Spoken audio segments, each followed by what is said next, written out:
네, 안녕하세요. 반대측 두 번째 입론을 맡은 홍성수입니다. 저는 선의의 거짓말도 결국 거짓말의 일종이다 라는 전제로 선의로 시작을 했다고 해도 거짓말과 같은 부작용을 천천히 낳게 될 것이라는 주장을 세 가지의 근거를 들어 말씀드리도록 하겠습니다. 첫째로 옛말에 거짓말은 새끼를 친다 라는 말이 있습니다. 즉 거짓말이 또 다른 거짓말로 이어진다는 뜻입니다. 이것은 일상에서도 확인할 수 있는데요. 여러분은 종종 거짓말을 덮기 위해 더 큰 거짓말을 하는 사람들을 보신 경험이 있을 겁니다. 이렇게 계속 거짓말을 하다 보면 거짓말은 결국 통제불능한 지경에 이르게 되고 안 좋은 결과로 걷잡을 수 없이 커지기도 합니다. 비록 시작은 좋은 의도였다라고 하지만 선의의 거짓말도 결국 거짓말의 일종이므로 또 다른 거짓말을 낳게 될 수 있고 궁극적으로는 나쁜 결과를 초래하는 경우도 있다고 생각됩니다. 또 만약 눈에 뻔히 보이는 선의의 거짓말을 한 경우에는 거짓말을 하는 사람에게 인지적 부조화를 일으키게 되고 그 거짓말을 합리화할 수 있는 근거를 찾게 된다고 합니다. 거짓말을 사실로 만들어내기 위해 자기 자신의 내부에서도 또 다른 거짓말을 찾게 되는 것이죠. 본인의 거짓말을 시작으로 상대에게 혹은 상대와 나 자신의 사이에 통제하지 못하는 나쁜 결과가 생기게 된다면 이것이 과연 바람직한 행동으로 볼 수 있을지 의문입니다. 두 번째로 상호 간의 신뢰의 위기를 가져올 수 있습니다. 앞서 말한 찬성 측에서는 플라시보 효과를 언급하였는데 저는 노시보 효과를 예로 들겠습니다. 노시보 효과는 약을 올바르게 처방을 했는데도 환자가 의심을 품게 되면 약효가 나타나지 않는다는 현상입니다. 저는 이 신뢰의 관점에서 선의의 거짓말을 생각해 보았습니다. 선의의 거짓말은 단기적으로는 순간을 모면할 수 있고 관계의 끈을 약하게 잡고 나아갈 수 있게끔 해줄 수는 있지만 서로 모르는 사이에 신뢰의 균열이 생기게 됩니다. 그 사람은 항상 듣기 좋은 말만 해주는 사람인데 그 사람의 말을 내가 믿을 수 있을까? 라는 의심이 생기게 되고 신뢰도가 결국 하락하게 됩니다. 장기적으로는 관계에 독이 될 수 있다는 뜻입니다. 이런 상호 간의 신뢰 하락은 결국 사회 전체의 신뢰 하락으로 이어지게 되고 사회적으로 많은 부작용을 낳거나 비효율을 초래하게 될 것입니다. 사람들은 상대와 나를 위하는 거짓말이라고 생각하며 선의의 거짓말이라는 탈을 쓸 것이고 결국 서로 피곤하게만 하는 근본적인 관계 개선에는 도움이 되지 않을 것이라고 생각합니다. 세 번째로 거짓된 희망이 좋을 수 있는가에 대해서 생각해 보아야 합니다. 누군가 자신의 생각과 다른 말로 거짓된 희망을 불어넣었는데 우리가 현실을 마주하고 그것이 무참히 깨졌을 때 느낄 좌절감을 한번 생각해 보아야 합니다. 예를 들어서 입양아 얘기를 해보겠습니다. 예전에는 입양아들이 완전히 커서 자신이 입양아라는 사실을 받아들일 수 있을 때 그 진실을 알려주어야 한다는 것이 정설이었습니다.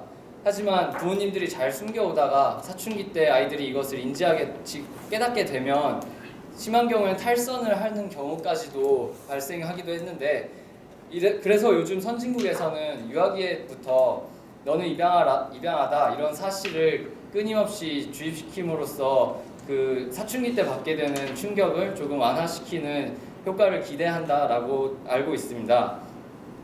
이처럼 좋은 목적에서 진실을 감추는 것이 항상 좋은 일이 될 수 있는 것은 아닙니다. 때론 진실을 솔직하게 얘기를 해주고 그것을 잘 직면하고 잘 헤쳐나갈 수 있도록 도와주는 것이 더 현명하다고 생각합니다.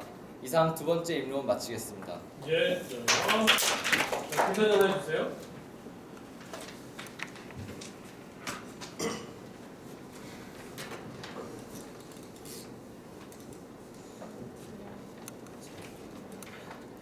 네, 안녕하세요. 잘 들었습니다. 일단 말씀 잘 들었고요. 좋은 목적으로 진실을 감추는 것이 더 안 좋은 결과를 가져온다고 얘기를 하셨잖아요. 네. 근데 제가 앞서 입론했듯이 사람들은 사회화 과정을 겪으면서 계속 발전을 해나가고 그렇게 만들어진 사회가 지금 이 상황인 건데 그러면 선의의 거짓말을 이용해서 사람들이 많이 살아왔는데 이렇게 만들어진 사회가 그렇게 나쁜 결과로 초래가 되지 않았잖아요. 그러니까 입론하신 나쁜 결과가 나올 것이다 라는 것이 그 있는 것 중에 나쁜 일이 일어날 확률이라는 것 자체가 별로 크지 않은 것 같은데 이 점에서 어떻게 생각하시는지. 약간 목소리 크게 해주세요. 예. 네. 저는 궁극적인 관점에서는 거짓말이 결국 네. 어떤 형태로든 안 좋은 결과가 나올 수 있다라고 보았고 네. 이것이 진화론적 관점이나 사회가 발전해온 그 역사적인 측면에서 본다면 그것이 아까 말씀드린 것처럼 과거부터 지금까지 계속 존재해 왔다고 해서 그것의 정당성이 바로 부여가 되는 것이 아니기 때문에 저는 우리가 이렇게 선의의 거짓말을 항상 해왔고 그 결과가 나쁜 사회의 모습이 아니라는 결과로 나왔다 해서 이것이 선의의 거짓말이 필요하다라고 이야기를 할 수 있는 결론으로 도출된다고 생각하지는 않습니다. 알겠습니다. 그 눈에 뻔히 보이는 거짓말이 인지적 부조화를 나타낸다고 하셨는데 그러면 제가 앞서 읽는 때 말씀드린 선의의 거짓말이 눈에 뻔히 보이는 거짓말이 아니라 그냥 사람을 위한 배려와 그리고 인지적 과정을 거치면서 무슨 의리라든지 우정이라든지 하는 감정들을 비롯된 선의의 거짓말, 그러니까 배려라는 거죠. 그런 거짓말, 눈에 뻔히 보이는 거짓말이라서 인지적 부조화가 일으킨다고 말씀이 가능할까요? 그러니까 선의의 거짓말도 예. 눈에 뻔히 보이는 선의의 거짓말이 있고 교묘하게 안 보이는 선의의 거짓말이 있겠지만 저는 눈에 뻔히 보이는 선의의 거짓말에 대해서 언급을 한 거고 안 보이는 그런 거짓말에 대해서도 안 좋은 결과가 일어날 수 있다라고 입론해서 말씀드린 것입니다. 아, 알겠습니다. 네, 수고하셨습니다. 자, 다음 세 번째 학교 입문자 우리 소리 씨, 박소리 씨.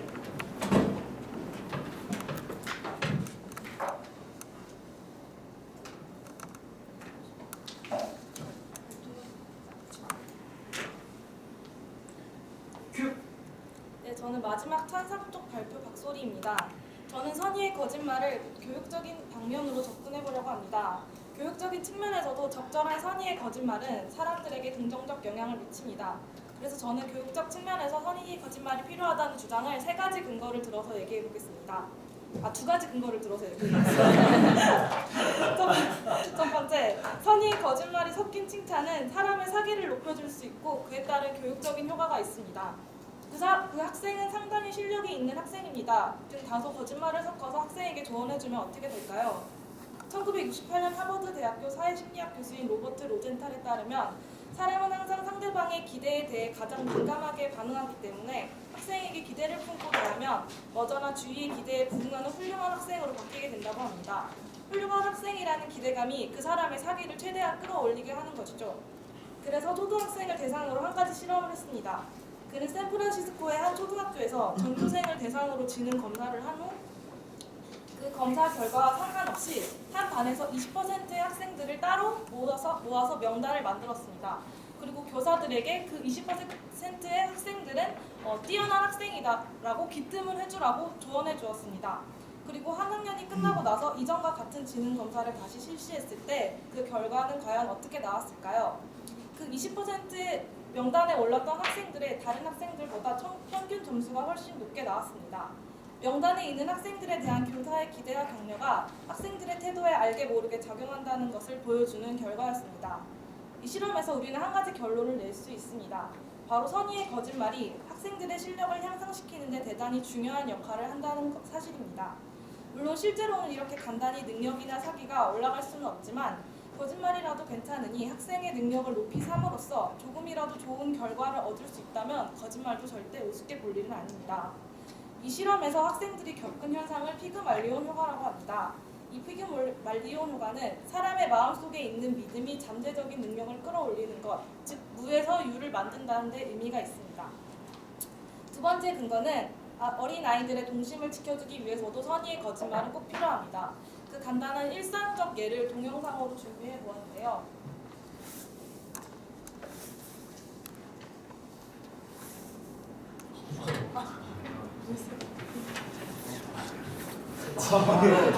아까 됐는데?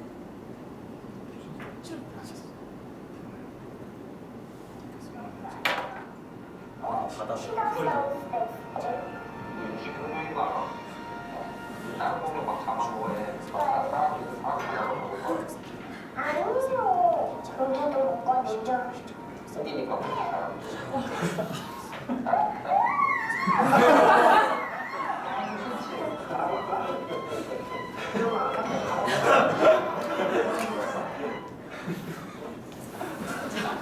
이처럼 일상에서도 아이들에게는 무조건 진실만을 말할 것이 아니라 아이들의 동심을 지키기 위해서는 어느 정도의 거짓말이 필요하다고 생각합니다. 좀 더 극단적인 예를 들어볼까요? 한 40대 가장이 7살 딸이 지켜보는 가운데서 할아버지를 칼로 찔러 사망에 이르게 한 사건이 있었습니다. 이 사건에서 아이는 심각한 쇼크 상태에 빠졌으며 앞으로 지속적인 정신과 치료를 받아야 합니다. 이 치료 과정에서 과연 아이에게 진실만을 말해주는 것이 옳을까요? 처음에는 거짓말로 아이의 정신적 충격으로부터 벗어나게 해준 후 나중에 충격을 받더라도 이겨낼 수 있는 나이가 되었을 때 알려주는 게 옳지 않을까요? 단지 거짓말이라는 부정적 어감 때문에 거짓말에 대한 부정적 생각을 가지는 게 아니라 선의의 거짓말이라는 긍정적 부분에서의 거짓말도 허용되어야 한다고 생각합니다.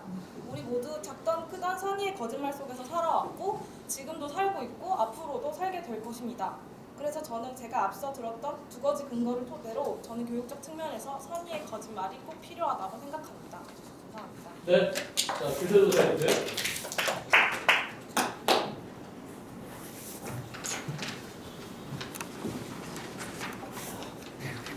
뒤에 굉장히 좋네요. 사전에 인류가 같이 만났습니까? 아닙니까? 예, 좋아요. 자, 큐. 네, 인론 잘 들었고요. 그 교사가 학생들한테 기대를 품고 대하면 성적이 올라갈 수 있다라고 말씀하셨는데 맞습니까? 네. 그렇다면 교사가 이 아이가 나아질 거라는 기대를 품었으니까 그것은 거짓으로 대한 게 아니라 진짜 자신의 기대에 부응하게 옳게 대한 것이라고 생각하지는 않습니까? 하지만 근데 그 아이의 능력은 그 교사가 어떤 능력을 어떤 기대를 품고 있든 그 아이들의 능력은 어쨌든 없던 거잖아요. 그래서 그 효과를 저는 주장을 하고 싶었거든요.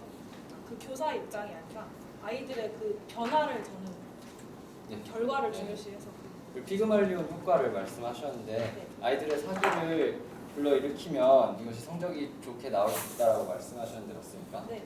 그렇다면 그 사기를 높이는 방법이 선의의 거짓말 말고도 다른 방법이 있을 수 있는데 선의의 거짓말을 해야 된다라고 말씀하시는 근거가 혹시 있으신지 궁금합니다. 제가 보기에는 학생들에게 그냥 너는 잘할 수 있어, 너는 잘할 수 있어 이런 것보다 너는 잘하는 학생이야, 잘하는 학생이고 그 반은 잘하는 학생들만 있는 반이니까 넌 당연히 잘할 거야 이런 효과가 저는 더 아이들에게 사기를 높여주는데 좀 더 효과가 있다고 생각을 합니다. 그런 다음에 피그말리온 효과에서 로젠탈 효과를 말씀하셨는데 하버드대 로젠탈 교수님의 효과를 그 추후의 연구에 대해서 알고 계십니까? 예, 추후 연구 결과에서 이 또 같은 결과가 확인이 되지 않았다라는 것을 본 적이 있어서 네.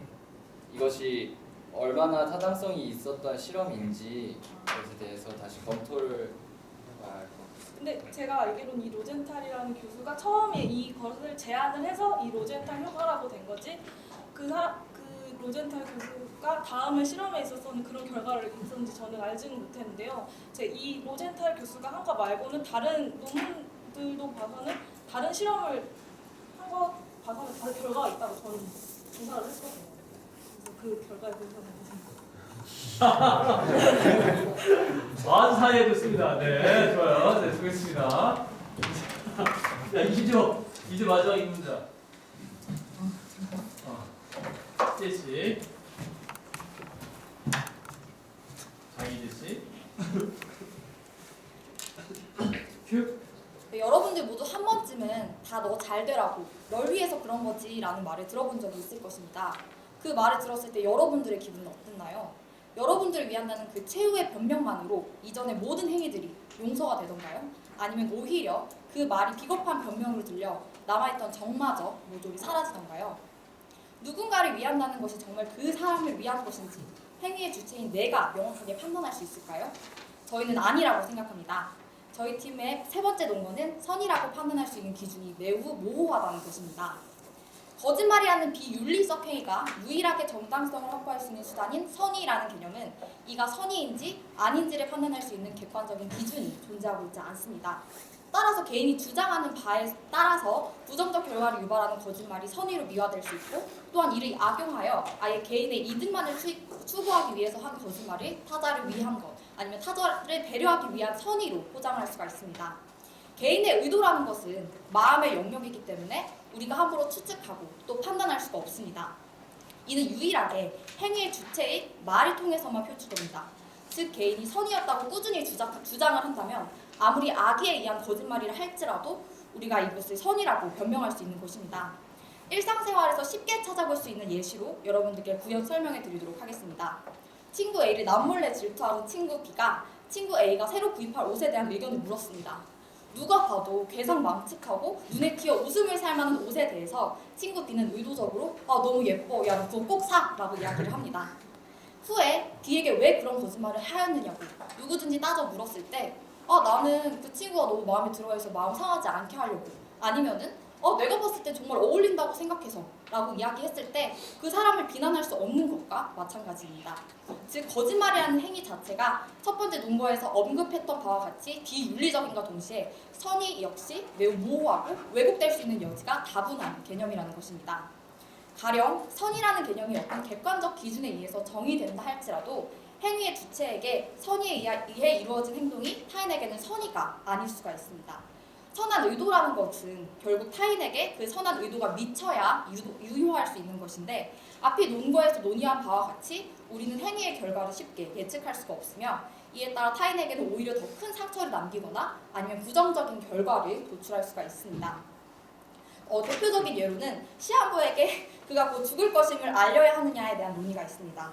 시한부에게 죽음을 앞두고 있다는 사실을 알렸을 때 이가 시한부에게 큰 충격을 줄 수 있다는 가족들의 개인적 판단 앞에 그것을 알리지 않았을 때 나중에 자신이 죽음을 준비하고 그리고 이에 대해서 마무리할 수 있는 기회를 박탈하는 것이라고 저희는 생각을 합니다. 분명 가족들 입장에서는 그 시한부를 배려하고 그 시한부를 생각한 결정이라고 믿고 그리고 행동할 것입니다. 이는 본래의 의도와 달리 타인에게 더 큰 화와 분노를 초래하는 결과로 이어질 수 있다는 것을 증명하는 바입니다. 더불어 선의의 거짓말을 왜 하는가에 대한 설문조사에서 55%에 해당되는 사람들이 개인의 평판을 위해서라고 답변을 하였습니다. 결국 남을 위한 행위가 아닌 나 자신을 남에게 늘 친절하고 좋은 말만 하는 거짓된 사람으로 포장하기 위한 수단으로서 선의의 거짓말이 과연 정당화될 수 있는 것일까요? 선의의 거짓말이 정말 선의에 의한 거짓말이었는지 다시 한번 되돌아볼 필요가 있다고 생각합니다. 네, 임론 마치도록 하겠습니다. 네. 자, 2차 조사 해주세요. 네, 잘 들었습니다. 저 선의로 포장한다는 표현을 쓰신 적 있는 것 같은데 맞습니까? 네. 선의로 포장하는 게 아닌 경우도 있다고 저는 생각했습니다. 예를 들어서 표현을 다르게 하겠습니다. 선의의 기준이 확실한 경우도 있다고 생각합니다. 아까 다른 임론자께서 말씀하셨던 누가 봐도 아이에게 교육적으로 안 좋은 영향을 줄 경우나 혹은 제가 말씀드렸던 사람을 살리려는 의도 이러한 경우에는 명확히 선이라고 볼 수 있는데 어떻게 생각하시나요? 사람을 살리려는 의도로 이렇게 거짓말을 할 수 있다고 말씀을 하셨는데 저는 아까부터 그거에 대해서 반박을 하고 싶었던 게 만약 그 사람이 아무리 넌 살 수 있어 라고 거짓말을 했을 때 살아날 수도 있지만 살아나지 않을 수도 있습니다. 만약 살아나지 않을 경우에 있어서는 그 사람이 자신의 죽음에 대해서 대비할 수 있는 기회를 박탈한 것이기 때문에 우리가 아무리 선이라고 생각을 해도 그것을 받아들이는 사람 입장에서는 선의로 받아들이지 않을 수 있다고 저는 생각합니다. 그렇다면 죽음을 준비한다고 말씀하셨는데 죽음을 준비한다는 게 정확히 무엇을 말하는지 말씀해 주실 수 있나요? 네, 죽음을 준비한다는 건 되게 개인마다 되게 다를 수 있다고 저는 생각을 하는데 어떤 사람에게는 고마웠던 사람들에게 고마운 마음을 전달하는 과정이 될 수도 있는 거고 아니면 자신이 가지고 있었던 돈을 어떻게 자신의 가족들에게 이제 유산을 상속할지에 대한 이런 것들에 대해서 논의할 수 있는 기회를 가질 수 있는 거고 되게 다양한 것들이 있기 때문에 저는 이러한 어떤 개인의 선택권이 꼭 존중되어야 된다고 생각합니다. 네, 그리고 선의의 기준을 세울 수 없다고 말씀하셨는데 호의를 정의한 사례도 있는데 착한 사마리아인의 법과 같은 경우에 있어서는 그 호의라는 것을 정의를 한 사례가 있습니다. 선의의 기준도 명확히 세우고 이를 법적으로 시행할 수도 있을 것 같은데 혹시 어떻게 생각하시나요? 근데 그 선의의 기준을 세우는 과정에는 모든 개개인의 주관이 반영이 된 것이고 그렇게 반영이 되는 과정에 있어서는 그 기준 자체가 객관적으로 저는 성립될 수 없다고 생각을 하기 때문에 저는 이렇게 객관적이지 못할 바에는 이제 선의에 의한 거짓말이 이루어져서는 안 된다고 생각하는 입장입니다. 네, 알겠습니다. 네.